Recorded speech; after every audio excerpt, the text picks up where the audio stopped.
will sense that we are living by the Spirit.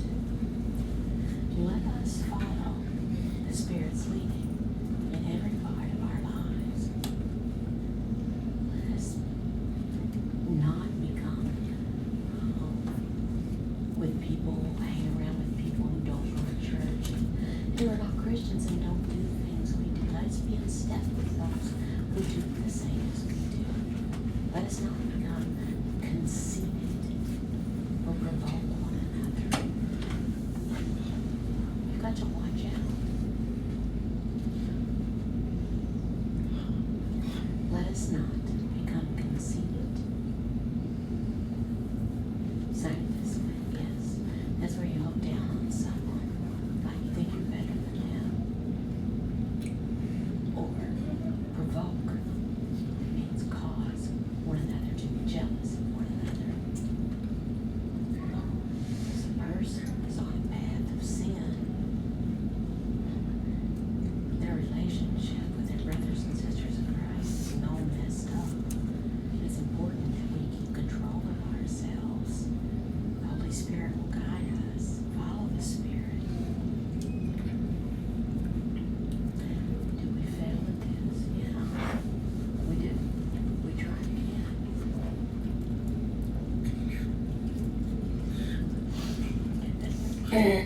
Sometimes we become angry, just like Abel did. I'm sorry, just like Cain did. This verse here, Genesis 4:8, it says that when Cain said to his brother, he said, let's go out to the fields. And while they were in the field, what happened? Cain attacked his brother Abel and he killed him.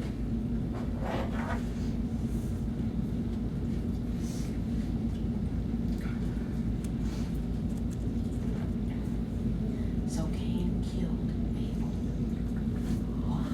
Why did he do that? Oh, Valerie said, well, it was over his sin offering. Over his offering to the Lord, he said. Because God accepted his sin. But he did not accept Cain's sin. Yeah, there's a little bit more to it. He was jealous of him.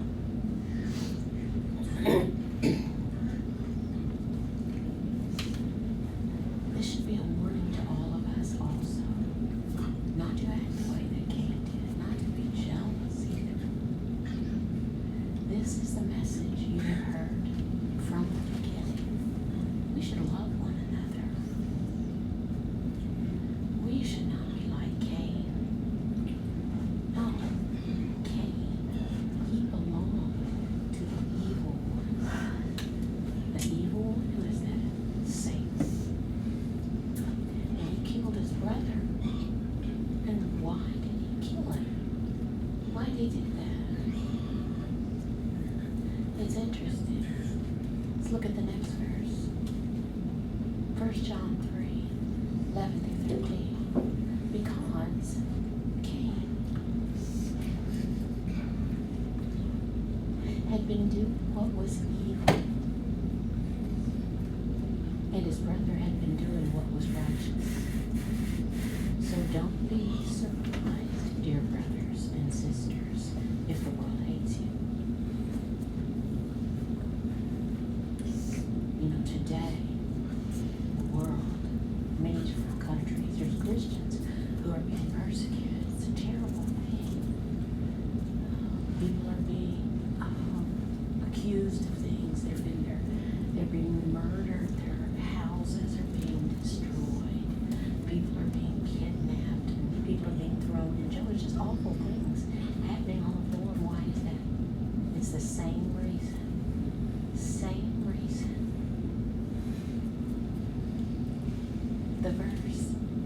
This verse says, let me explain a little bit more about this. It warns not to be surprised, to follow Jesus, and the world will hate you. Don't be surprised. Remember, I went to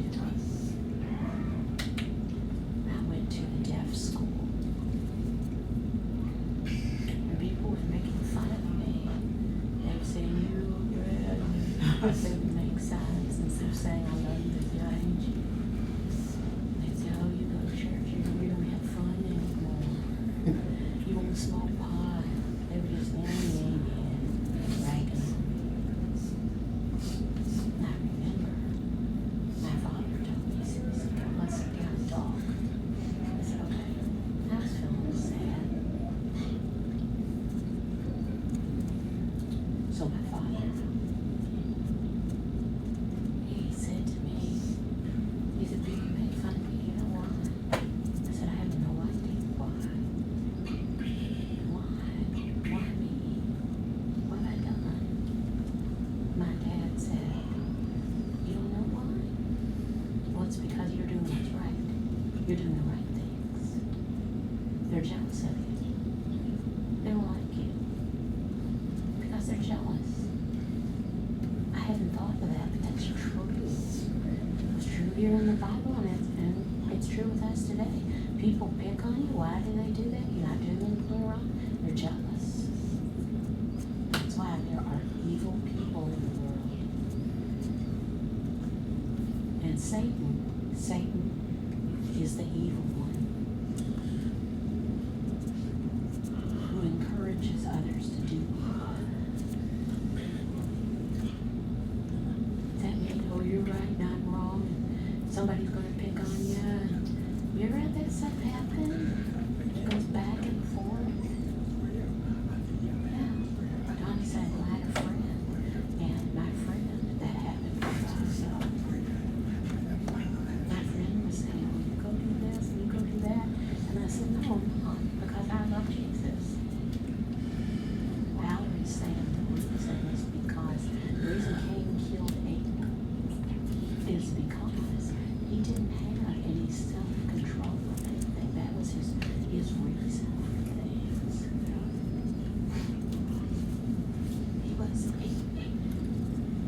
He was self-righteous within himself. Cain was. And that's why he killed him.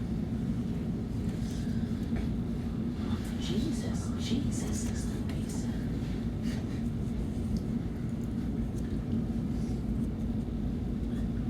Brad said many people are religious. They're strong against in their religion. Anyway, don't be surprised what can happen. A man told me recently, he said, I don't understand why that at work there's people who, they just want to cause problems for me. I don't understand why. It happens all the time. Well, I told him, I said, it's because people know you. They know that you are a Christian and that you love Jesus. So, they know this. They know you're going to tell the truth. They know that you're not going to boast about things, but you're going to be an honest person. That's why. So, they want to go against you. They don't like it that you do that because they don't do that. They're jealous. They want to do the wrong thing, and they do the wrong thing, and they want everyone else to. Okay, Kim. One time, there were some people, we were playing golf, and some people started saying some things and saying some dirty things. And I was listening, and then I said, well, you know, I'm a Christian, and I'm not going to talk about those things. And they were like, oh, but they said, I said, I honor Christ. I don't want to talk about that. They went ahead, they stopped talking like that, and just went ahead and played golf. They're behind me, they were making fun of me, going around. I said, yeah, that's right, same thing happens. Tommy said, I had a friend a long time ago. And he said, I know you. You're a Christian. I hadn't seen him for a long time. You're a Christian, right? And he said, I remember that. He said, I remember you got forgiven. I said, yeah. He said, good for you. So sometimes it can be good.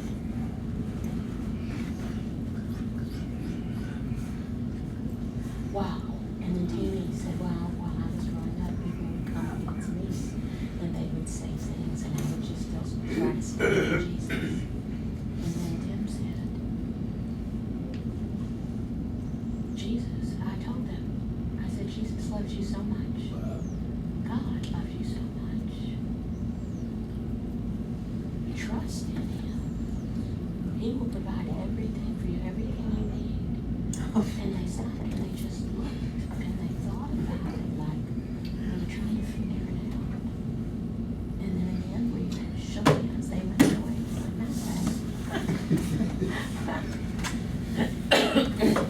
Okay, this next verse. This is 2 Timothy 3:12. Yes, and everyone who wants to live a godly life in Christ Jesus will suffer persecution. They will suffer. It's a promise. Jesus said they will hate you. They will. You will have tribulation. And it's, that's when Christians, when they see people, when people see others who are Christians, they don't want to say things in front of them, things that they want to prove of. So they might say something like getting angry at them and saying, oh, you're so holy, how did you do that? How can you do this? And I'd say, how can you not? Valerie said, me and Robert, we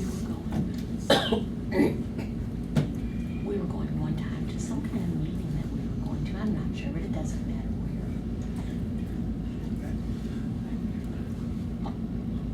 Oh yeah, it was to a Deaf Expo. Okay, so we were going, and we were going and we were late. We arrived there, and there was other people there, and we didn't know other people. We didn't know who was Christians, who wasn't. We were walking in, and we were looking around, and there was this one deaf guy who was sitting across from us. He was just sitting there, and then all of a sudden, he started trembling.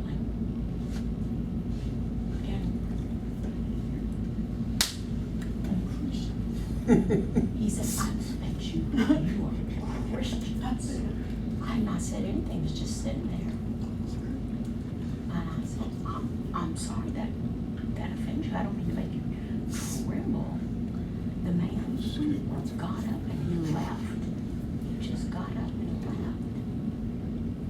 left. He said, oh, I've got to go smoke. And he said, well, that's why I'm trembling. But he was trembling before that. Dim said,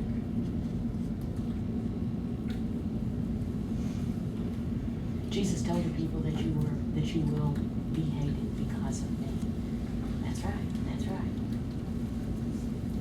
Now, let's go back to this. In Genesis 4:8, it says, one day Cain suggested to his brother, let's go out into the fields. We read that before. So they went out into the fields. And they were in it was someplace.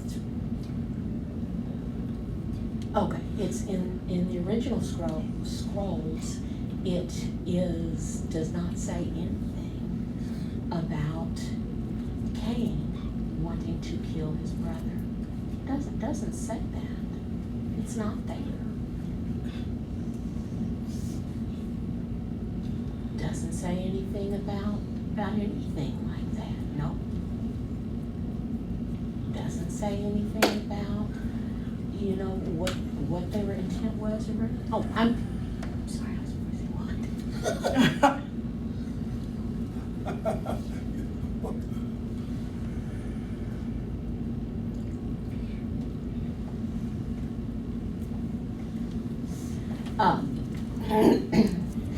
So Brad was asking if I saw that in a Bible translation. Which translation? I said ESV.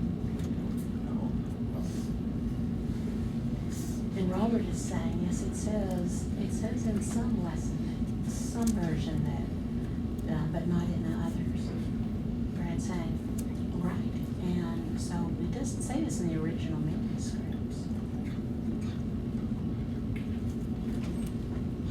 It wasn't like Cain met up with him there and then started talking, and Cain killed him. No, it doesn't say anything like that happening. What exactly happened? We don't know. We don't know what exactly happened. He said, come on, let's go out to the field. We don't know if that's how it happened or not. There's nothing in the original manuscripts about that. It's quiet about it. So question. So Cain says, okay. Sounds like he's got a plan to kill him. He says, okay, brother, let's go out to the fields. That's what it sounds like, is he's making plans to do that, thinking about what he's going to do to his brother. Maybe so, maybe not. Because we don't know. It's not an original manuscript. It can make sense that there was no plan at all about it. Why is that? Because he had never seen a dead body before. He'd never seen that. This would have been the first person ever murdered. So for him to plan to kill him, he wouldn't know what that was like. He's never seen this. Never been in his mind. Right, he wouldn't have been thinking about it. You know, Robert said, well, he could have just got angry and decided to kill him all of a sudden. Right, could have. We don't know.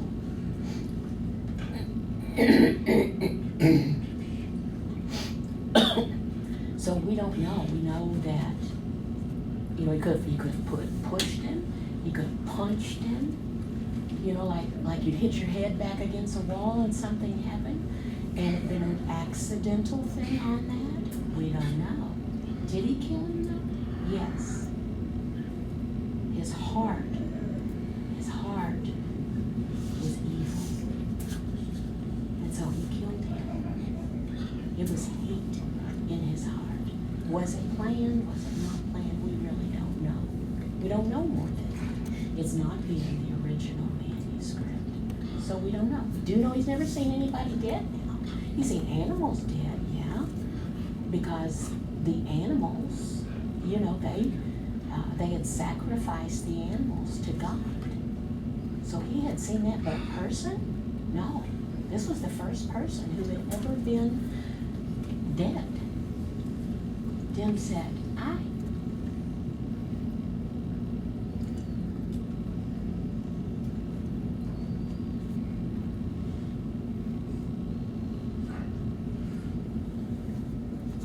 he could have seen animals being sacrificed and thought, well, I can do this to a person too and they not live.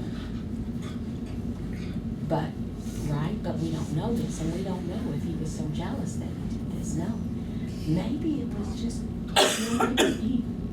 who knows? Who knows? We do know he'd never seen anyone dead, because Abel was the first person who had ever been killed. So, did he plan to kill him? Did he set out to do this and say, I'm going to take him here and kill him? No. We do not know this. It wasn't in the original manuscript. But we do know that he had such hate in his heart.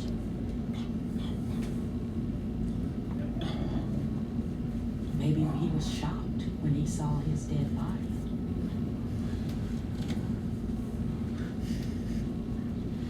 Maybe he thought, what can I do to cover this up? I don't know. We know he wanted to hurt him. Yeah. So we don't know about death.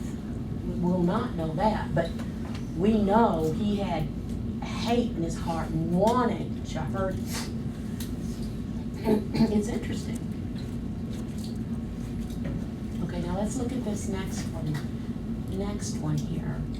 I'm looking at time and I kind of want to hurry up a little bit. I know we don't have a lot. But afterward, the Lord asked Cain, he said, where is your brother? Where is Abel? He said, I don't know. That's how Cain responded. I don't know. He knew. Of course he knew. Yeah, he knew.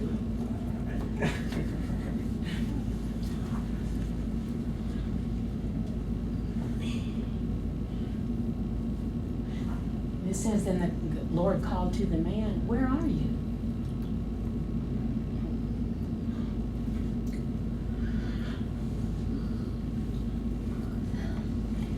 And we're going back to this verse here where Adam and Eve were hiding from God after they had taken of the fruit of the tree. And God said, where are you? And they said, well, I heard you walking in the garden, so I hid. I was afraid because I was naked. So let's go back here. So Cain says, I don't know. Am I my brother's guardian? I don't know. I mean, am I supposed to be responsible for him? What for? Why should I be? He's the older brother. He's thinking, oh, I'm not supposed to be responsible. So I don't know. That happens often, doesn't it? You say, where's my favorite, whatever it is? You look in the refrigerator, my favorite ice cream. Oh, I don't know. As the ice cream's dripping down your face.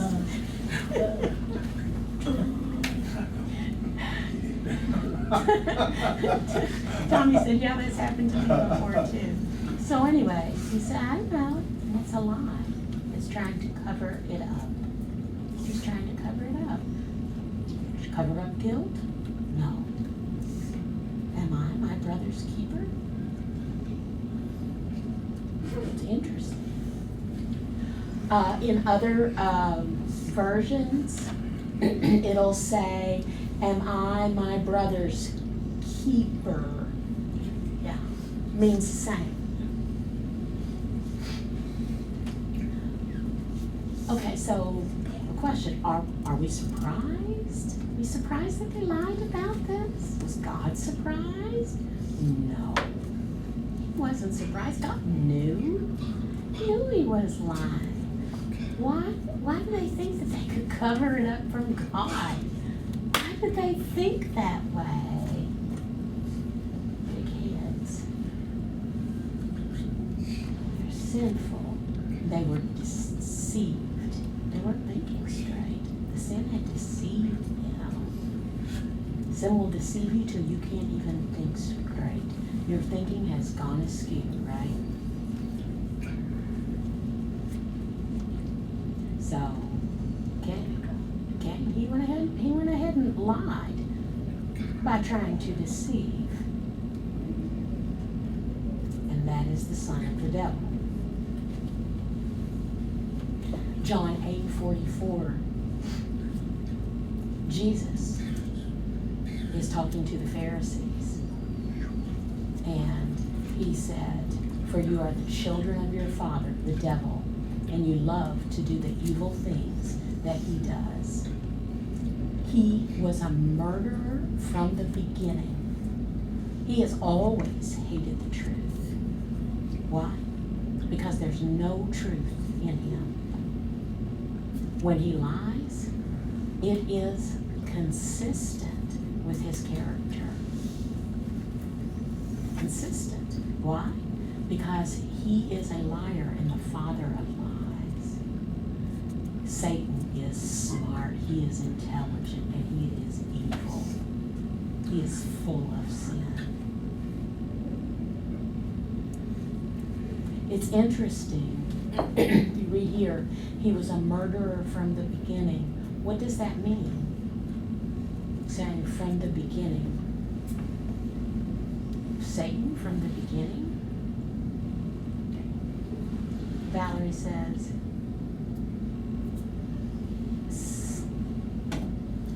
Satan was evil from the beginning. Yeah, that's good. I've never thought of it that way. He could have been. Adam and Eve, remember they were deceived? They ate the fruit. Eve did, and then Adam did. So that brought death in the world. So he was a murderer. Jim said, well, they were children of the devil. Do you think that way? Well, we know what the character is. Valerie said, you know, it's funny. Sometimes people, they'll ask me, they'll say, well, why can't God just give the devil, make him, just forgive him? And the devil just say, I'm sorry. I said, really? The devil, God can't be associated with sin. Then the devil is never going to say, I'm sorry. The devil hates the truth. He hates it. That's a good point, Valerie. Let's move on. Genesis 4:10, it says, but the Lord said, what have you done? What have you done? Listen, your brothers, God knew already. Let's remember that, okay? He knew. He knew because he knows everything. He knew that he had killed him and he was trying to cover it up. But God went to him and asked him, saying, now, what have you done? Said, you understand? This was the second time. He's asking, giving him a chance. Come on, come clean with this. Come on out with this. I'm asking you. I'm giving you an opportunity to. So it's the second time, and God said, what have you done? Listen, your brother's blood cries out to me from the ground. Tim says, that's right, from the ground. Because he had killed him and his blood had flowed out on the ground. God knew. God could even hear his blood go through the ground. God knew everything anyway, but it flowed out from him. It went forth from him. Valerie says, when Jesus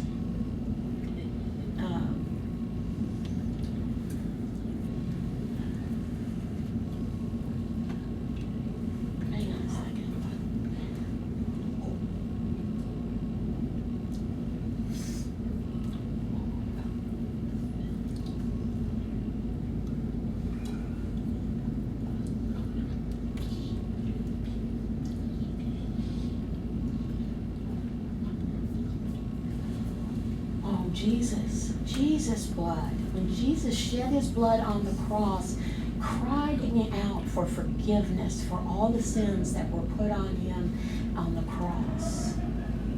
That's right. Let's see, let me talk about this. Well, this is a really good discussion that we're having here. Okay, now Genesis 4:11 through 12, it says, now you are cursed and banished from the ground, which has swallowed your brother's blood. This is God talking to Cain. That means that he would receive mercy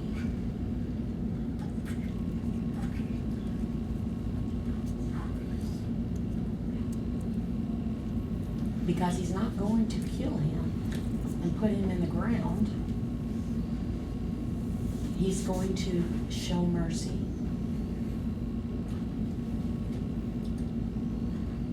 It says, no longer will the ground yield good crops for you, though. No matter how hard you work, it doesn't matter. It's not going to grow good crops for you ever again. So he's stuck. He's stuck. He depends on the ground for crops, for food. What's he going to do? He has to eat. So he's going to have to work all the harder. He has been cursed.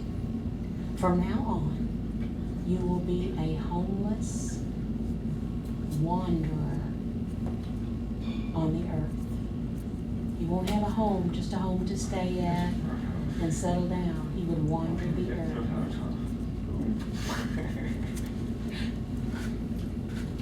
It's interesting. The earth received the blood. Received the blood. The ground received the blood is what this means. And the blood cried out to God. This is important. Murder is so serious. It's awful. Suppose that God saw you kill a person.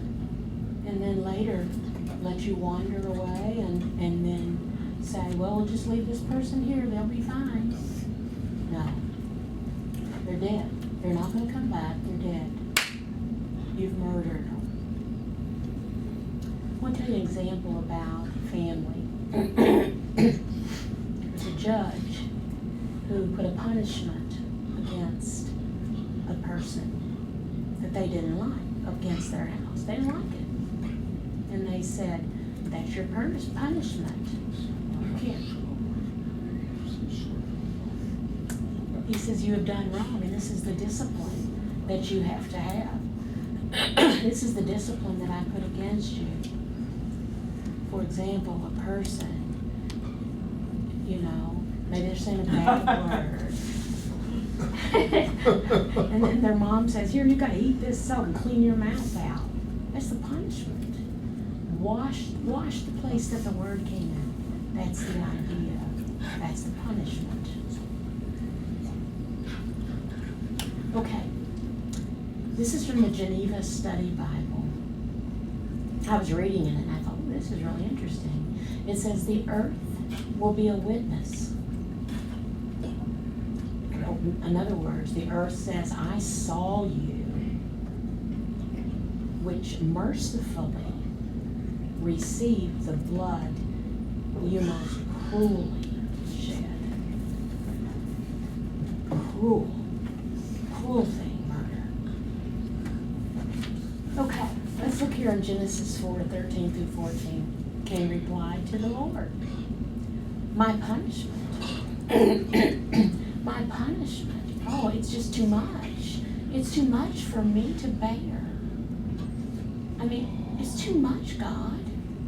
You've sent me out. You've banished me from the land and from your presence. You have made me a homeless wanderer. Anyone who finds me will kill me. You notice he did not say, oh, I'm sorry, I've sinned, I've murdered, I'm so sorry. No, he said, your punishment is too great for me to bear. He didn't try to explain about it or anything like that. No, he was just complaining that it was too hard on him for him killing a person, that it was just too strict of a punishment. Too strict, God, you're too strict. You think about how wrong that murder is, the heinous sin that it is. And he's complaining about his punishment when he was the murderer. Robert said, oh, how the Lord must feel about this. He'd killed this person. He's not even thinking about that, what a sin that it is. He's not saying, I'm sorry, I wish I hadn't done that. No, he's not. It's interesting. So the Lord replied, no, for I will give a sevenfold, meaning 7 times the punishment to anyone who kills you.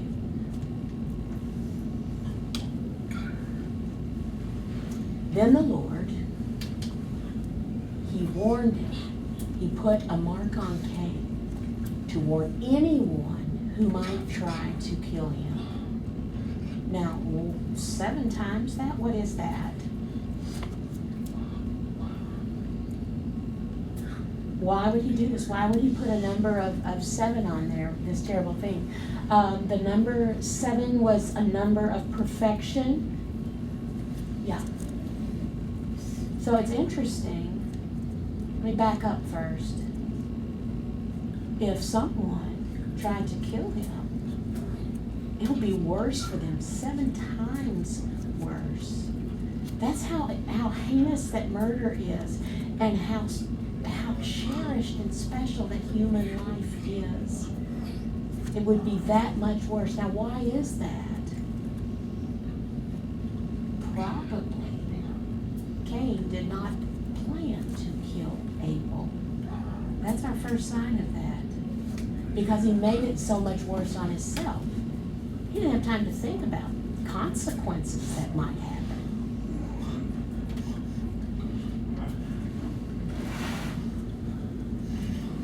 like I said, yeah, to make a plan like that and to say, you know, I'm gonna do this and I'm gonna hurry and do this, he may not be thinking about it at all. So, okay.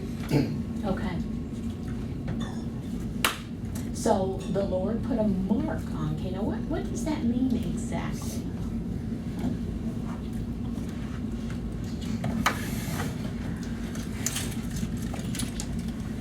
I'm thinking about, Valerie's saying, I'm thinking about future trouble. Of putting a mark on him. I'm thinking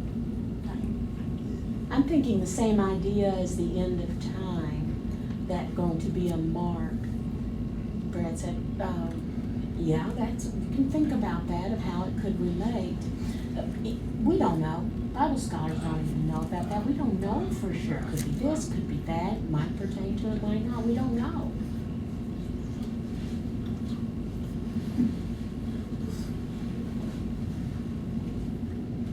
In the Jamieson Fawcett Brown Bible commentary explains a little bit on this. It says that set a mark, you know, not any visible mark or brand on his forehead, but some sign or something, you know, something that would make sure that his life would be saved. It's thought from the best writers, the scholars on this, to have been a wild ferocity of aspect that rendered him an object of universal horror and avoidance, meaning no one wanted to be close to him at all, and people would be scared of him. Now, the Jewish rabbis, the scholars, these Jewish rabbinic scholars, they have answered this and set a list of things that it could be. They've said Cain became a leper, so people would avoid him. Now, no one knows for sure, it could be. God gave him a dog to guard him. A horn grew out of his forehead. Some have said that. Some have said God engraved a letter of his name on Cain's forehead. It can't be that. It can't be that because in the other, putting anything on his forehead, because in the other verse you read, it said it would not be on the forehead. But before that. 2, go back 2. Right there. Yeah. Oh, I'm sorry. That's a commentary. Yeah. Okay. Yeah, so it's general, broad. So really, the truth is, we just don't know. We don't know. Lots of people have lots of thoughts about this. Okay. So Cain left the Lord's presence, and he settled down in the land of Nod. Now this land was east of Eden.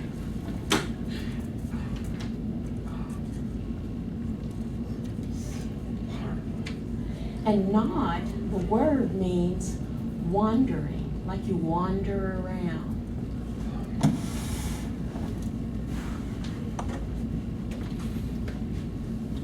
Last one, Genesis 4:17. Cain, he had sexual relations with his wife. Who's Cain's wife? Is that his sister? You know, we're all wondering that. There's lots of debate about this. We're going to discuss that next week. Okay, let's pray. Dear Heavenly Father, Lord, thank you for the verses that we have read. Some we've not even noticed before, and some we've noticed in a new way.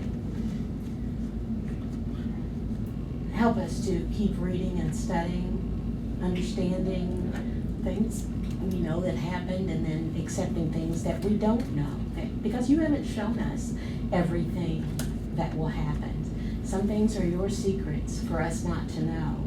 Thank you for this Bible study where we can learn more about you and consider things. And I pray that it will help our attitudes and help us to examine our hearts. And if we have any sinfulness in us, jealousy or any kind of hate in us, anything that would keep us away from you. And thank you for your grace that you've given in our life. We honor you and love you. In Jesus' name, amen.